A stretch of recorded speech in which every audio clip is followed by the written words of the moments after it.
Hi everybody, my name is Juliana Levy and I am a chemical engineering PhD student here at ASU. And I'm here today to talk to you a little bit about water treatment, and particularly the kind of water treatment research that we do here in the NEWT Center at ASU. The NEWT Center, to explain, stands for the Nanotechnology Enabled Water Treatment Center. And as the name kind of explains, we use nanotechnology, or basically really small technology, to treat water in a myriad of different ways. So we're going to do two demonstrations today, and I'm going to walk you through the first one, which is about water reuse.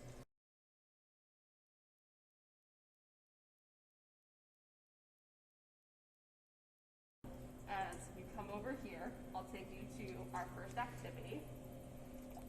And this activity is all about water reuse. Now, what is water reuse? Well, the word reuse really explains a lot of it, where some cities get their water from lakes, and they might be the only one using that water. But if you have a river that flows through multiple states and maybe even multiple countries, that water ends up going to multiple cities, and multiple people in those cities are going to be using that water. So it's important that if you use that water and you put it back in, that it's properly treated so it can be reused. And here's a real life example that applies to Arizona. So we have the Colorado River. This is a simulation of the Colorado River. And this shows, starting at Las Vegas, the water flows down, it goes through California and down to Mexico. It also goes around through Arizona. It passes by Phoenix and goes to some other small towns, and also down to Mexico. So, assuming that everybody treats the water properly, let's say, looking at this map, let's say Las Vegas first uses the water, treats it, puts it back in perfectly clean. It goes down to the other cities and everything is fine. But let's say then that at this point, California doesn't properly treat their water. And we're putting in some dye to show what happens there. So what you see is that that water that's not properly treated ends up, it permeates through everything, especially going down because the Colorado River flows south, goes down to Mexico, and they then have water that is unclean to start out with. And then, can you get a little bit more?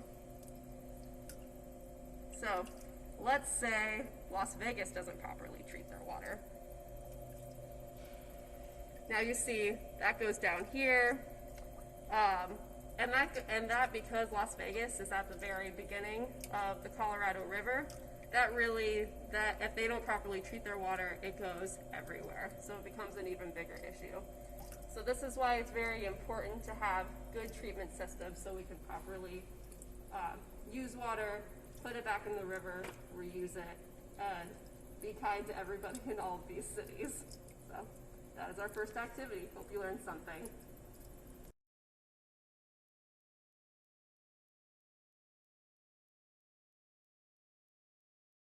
Hi, so we'll be talking about, or going over the second demonstration about nanotechnology.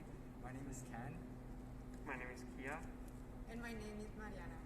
And so what we'll be going through is talking about nanosorbents. And so Kia has here just some kind of sorbent material which can attract contaminants in your water. And then Mariana also has the same type of material, but what you'll see is that with Mariana's you can actually break it apart into nanosorbents. And when the sorbent is broken up into smaller pieces, you can actually remove a lot more contaminants from your water. And so we'll be going through this demonstration here, and with these cotton balls on the table, these are representing common contaminants that might be within your water. And so we can have Kia and Mariana sit down in your chairs, please. And so we'll give them 10 seconds, and we'll give them a countdown. And they are going to see how many contaminants they can attract on their absorbents. So are you guys ready? Yes. All right. Go ahead. 1, 2, 3, 4, 5, 6, 7, 8, 9, 10. Okay, stop please. And so, Kia, can you tell us how many contaminants you were able to attract? I think I have 15. Okay, 15. And then Mariana, between all of your cubes or all of your sorbents? So I have around 8 per cube, and that is 8 times 8 makes it 64. Right, so what you'll see is in like this demonstration, with when you break down your sorbent into smaller pieces, you allow for more surface area on your sorbent, and so these nano sorbents have more places on the material to remove contaminants when compared to something that's bigger. And with that, I conclude, or we conclude. Thank you. Thank you.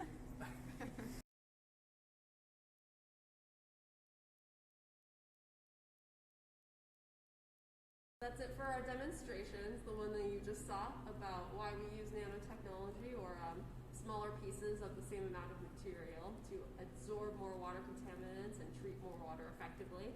And then the one that I showed you about the importance of properly treating water for water reuse. And I hope you guys learned something. Have a good day.